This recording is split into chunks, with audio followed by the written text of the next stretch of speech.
몰래카메라를 설치해 수치심을 유발할 수 있는 신체를 촬영하는 이른바 몰카 범죄가 기승을 부리고 있는데요. 재범률이 60%가 넘을 뿐 아니라 그 수법도 점점 교묘해져 처벌 강화의 목소리가 높습니다. 김동엽 기자입니다. 지난달 23일 진주시 가자동의 한 음식점 여자 화장실에서 손님이 창문에 설치된 휴대폰을 발견했습니다. 휴대폰을 발견한 이는 불법 촬영 목적을 의심해 즉시 여직원에게 이 사실을 알렸고 경찰은 수사를 통해 20대 남성 A씨를 피의자로 특정했습니다.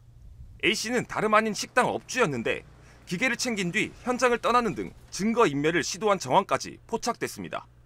A씨의 휴대폰을 분석한 결과 수십여 개의 불법 촬영 영상이 추가로 발견됐는데 경찰은 추가 피해자가 더 있을 것으로 추정하고 있습니다. 지역 여성단체들은 즉각 엄중 처벌을 촉구하고 나섰습니다.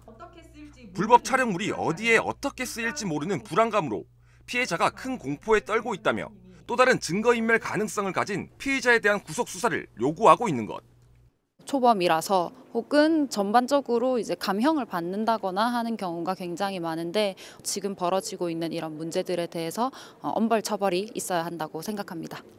이와 같이 다중이용 장소에 성적 목적을 위해 침입한 혐의로 재판에 넘겨진 인원은 꾸준히 증가하는 추세. CCTV가 설치되기 어려운 공간적 특성을 가진 화장실 이용객들의 불안감이 높아지는 이유입니다.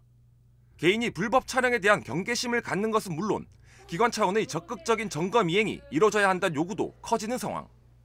커피숍이나 이런 데 가면 한 번씩 바깥에 공공 화장실을 가면 확인을 잘 하게 되는데 카메라 이런 게 있을까 봐 지자체에서 경찰이나 이런 데서 이렇게 한 번씩 확인을 잘 해주셨으면 좋겠고.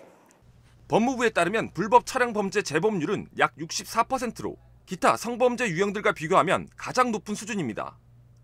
이 같은 현상이 배경으로 촬영물의 불법 온라인 유통 구조와 피의자에 대한 솜방망이 처벌이 주요 원인이란 분석이 나옵니다. 뒤틀린 욕구를 충족시키려는 사람들이 활동하고 있는 조직화된 시스템이 존재하기 때문에 불법 콘텐츠가 계속 소비, 생산되는 불법 촬영이 적발되더라도 실제로는 처벌되는 경우가 많지 않습니다. 집행유예를 받는다든지 약하게 처벌을 받는 경우가 많고 기술 발전에 따른 기계 소형화로 갈수록 그 범죄 수법도 교묘해지고 있는 불법 촬영 범죄. 촬영물의 불법 유통이 디지털 성범죄로 이어져 2차 가해 우려까지 존재하는 만큼 처벌 강화와 감시 사각지대에 대한 적극적 단속이 병행돼야 할 것으로 보입니다. SCS 김동엽입니다.